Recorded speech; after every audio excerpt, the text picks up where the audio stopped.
Début de la saison des pluies en Côte d'Ivoire, la coordination des maires du district d'Abidjan fait l'état des lieux des zones à risque. Du matériel médical offert au centre de santé urbain de Gonaté dans la région du Haut-Sassandra. C'est un don de la fondation Children of Africa. Enfin au Nigeria, c'est l'investiture aujourd'hui du nouveau président. Muhammadu Buhari déclare la guerre à Boko Haram. Bonsoir à tous et merci d'être avec nous ce soir. Les mamans seront célébrées le 31 mai prochain. La fête des mères est pour les enfants l'occasion d'honorer leur mère et leur offrir des cadeaux. Les femmes journalistes et professionnelles des médias ivoiriens ont célébré l'événement par anticipation. La fête s'est déroulée ce matin à l'Institut des sciences et techniques de la communication en présence de la marraine Madame Dominique Ouattara et du ministre de la Communication Afoussiata Bambalamine. La joie, la bonne humeur et la convivialité étaient au rendez-vous. En témoignent ces images sur votre petit écran. D'autres femmes se sont également réunies dans la commune de Cocody, plus précisément à l'hôtel communal. C'était lors de la 4e édition de la Journée nationale de la femme sourde. Il s'agit pour l'Association nationale des femmes sourdes de Côte d'Ivoire de faire, entre autres, la promotion de la femme sourde au cœur de toute politique de développement social. Viviane Afo exerce au service d'accueil de l'hôpital général de Bongouanou. Elle est chargée de délivrer les tickets d'entrée aux patients. Une tâche difficile. Viviane souffre de la surdité. Quand les personnes viennent, c'est difficile pour moi d'échanger avec eux parce que je n'entends pas bien. Pour prendre les tickets, ils donnent leur nom, je n'entends pas. Quand les clients se plaignent, ils crient. Aimée et Claire Luce souffrent également de la surdité. Respectivement agents de bureau et couturières, elles non plus ne sont pas épargnées par les difficultés. Souvent, les sourds dans les familles sont malmenés, maltraités.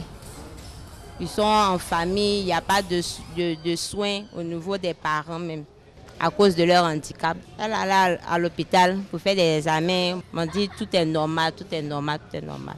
Mais elle n'entend pas, elle ne parle pas aussi. Je suis couturière, mais je ne suis pas encore installée. En 1995, j'ai eu mon CPE. Ils ont dit que l'État ne pouvait pas m'affecter pour avoir du travail. L'insertion socio-professionnelle des femmes sourdes, un combat mené au quotidien par l'Association nationale des femmes sourdes de Côte d'Ivoire, l'en a fait aussi. Pour la 4e édition de la Journée nationale de la femme sourde, cette association met l'accent sur la sensibilisation et la promotion des droits de la femme sourde. Toutes les femmes sourdes ne sont pas allées à l'école. Elles rencontrent beaucoup de problèmes et nous les formons, nous les sensibilisons sur les différents thèmes sociaux. Et nous faisons aussi le plaidoyer pour une meilleure insertion de la femme sourde. L'Association nationale des femmes sourdes de Côte d'Ivoire, créée en 2009, revendique plus de 600 membres. Elle œuvre à l'épanouissement de la femme sourde. C'était un reportage de Ami Sissoko. La fondation Children of Africa vole au secours du centre de santé urbain de Gonaté, ville située dans le centre-ouest du pays. L'organisation non gouvernementale a offert des lits au service de gynécologie. Ce don vise à accélérer la réduction de la mortalité maternelle et néonatale. Janine Bossé, mère célibataire de 4 enfants, vit à Gonaté, dans le centre-ouest de la Côte d'Ivoire.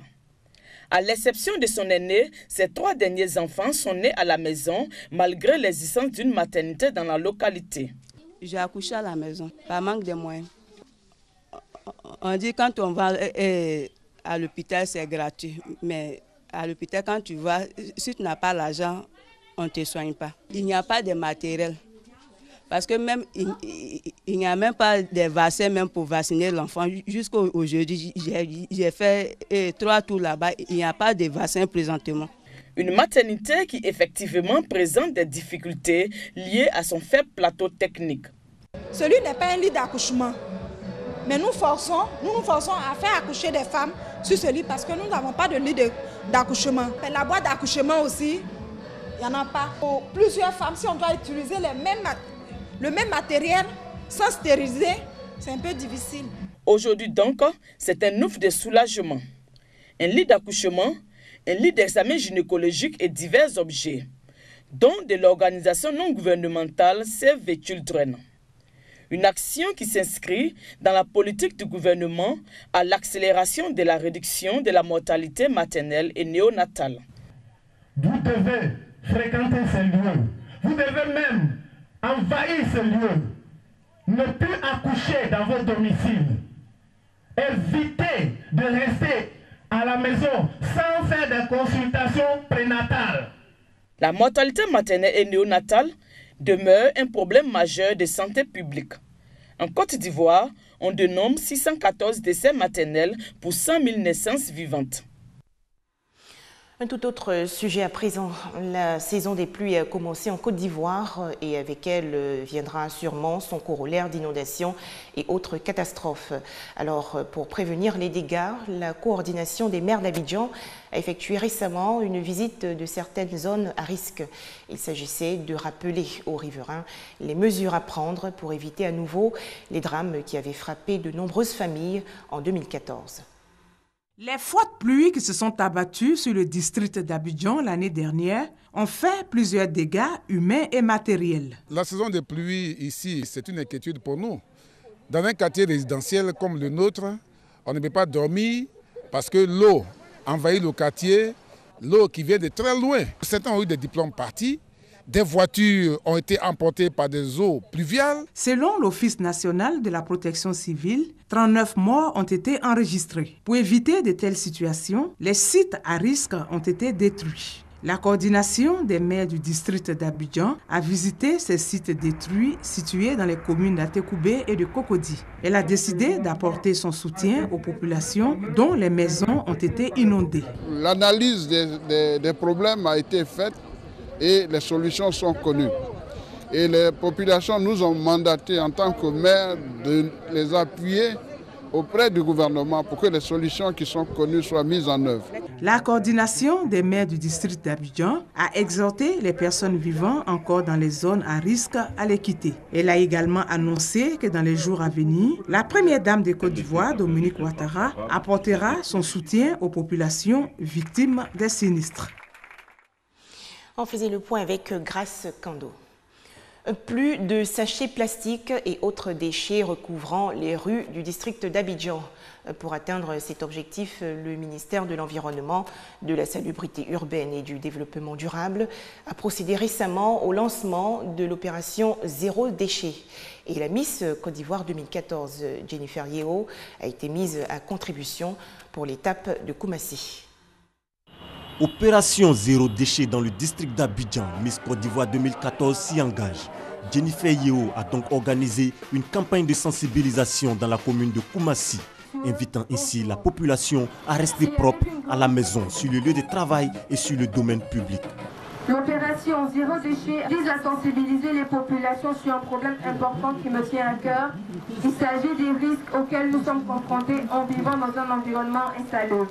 Les ordures sont source de maladies. L'opération Zéro déchet dans le district d'Abidjan a donc bénéficié de l'appui technique et logistique du ministère de l'Environnement, de la Salubrité urbaine et du Développement durable, de l'ANASUR et du Fonds de financement des programmes de salubrité urbaine. Le message que je voudrais lancer donc aux communes et plus spécifiquement aux populations, c'est de mettre tout en œuvre pour améliorer leur cadre de vie, à savoir garder leur environnement très propre. Samedi 30 mai, fin de la compétition entre les 13 communes du district d'Abidjan qui consiste à réussir le pari de zéro déchet dans chaque commune. Un commentaire de Moussa Konaté. En image, Muhammadu Buhari investit aujourd'hui au Nigeria. Le nouveau président a prêté serment et promet de sévir contre la secte islamique Boko Haram. Le Peul Muhammadu Buhari succède donc aujourd'hui à Jonathan Goodluck à la tête de la première puissance économique d'Afrique. Quel est son parcours? Voyez ce reportage. C'était le 1er avril 2015. Des scènes de liesse se répandent dans les rues du Nigeria. Muhammadu Buhari, 72 ans, remporte l'élection présidentielle face au président sortant Goodluck Jonathan. Muhammadu Buhari est un ancien général. Il a dirigé le pays d'une main de fer à la tête d'une junte militaire au milieu des années 80 tout en se forgeant l'image d'un homme incorruptible. Il a fait de la lutte contre la corruption son principal argument de campagne, un sujet sensible dans cette puissance pétrolière, gangrénée par les détournements d'argent.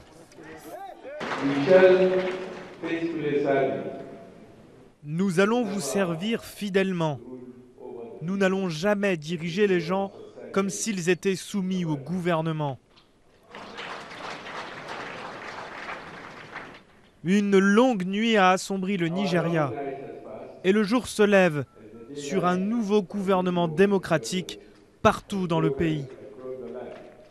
Fort de son passé de militaire, il promet aussi de mettre fin à l'insurrection de Boko Haram, le groupe islamiste qui s'est emparé de pans entiers du nord-est du Nigeria en tuant plus de 15 000 personnes. Je peux vous assurer que Boko Haram va vite mesurer la force de notre volonté collective et de notre engagement à débarrasser la nation de la terreur et ramener la paix. Nous ferons tout pour vaincre le terrorisme. Musulman et originaire du nord du Nigeria, Muhammadu Buhari a assuré s'être converti à la démocratie pour faire taire ses détracteurs. Outre la corruption et la sécurité, il devra faire face à un chômage endémique et une crise dans le secteur énergétique. Il a 4 ans pour relever les défis de la première économie d'Afrique. Encore des manifestations anti-troisième mandat du président Nkurunziza au Burundi. La police a battu aujourd'hui à mort un opposant au cours des heures dans le sud du pays. 3 autres manifestants ont été blessés. Ils ont été capturés et amenés au poste de police. L'Union européenne redoute les produits importés de Chine. Selon la Commission européenne, en 2014, ces produits représentaient plus de 60% des produits dangereux repérés par le système européen d'alerte. Un quart sont des jouets. L'Union européenne demande ainsi à ses ressortissants de faire extrêmement attention à ce qu'ils offrent comme jouets à leurs enfants. En 2014, nous avons reçu près de 2500 notifications. Les jouets pour enfants continuent de représenter la plupart de celles-ci. Cela montre que la sécurité des produits est une question clé pour les plus vulnérables. Environ 64% des produits notifiés proviennent de Chine. Le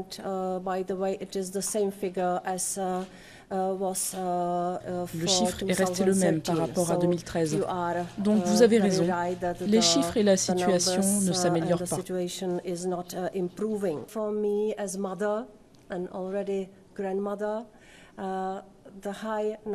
En tant que mère et depuis peu grand-mère, je suis particulièrement préoccupée par le nombre de jouets dangereux.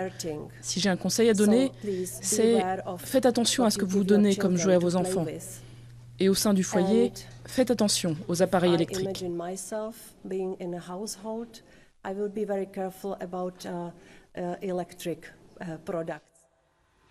Enfin, c'est fait. Les États-Unis ont retiré officiellement aujourd'hui Cuba de la liste des pays soutenant le terrorisme. Du côté de La Havane, la capitale cubaine, on évoque ce 29 mai comme perspective de normalisation des relations entre les deux États. Voilà, merci de nous avoir suivis. J'aurai le plaisir de vous retrouver demain, 19h30 précise.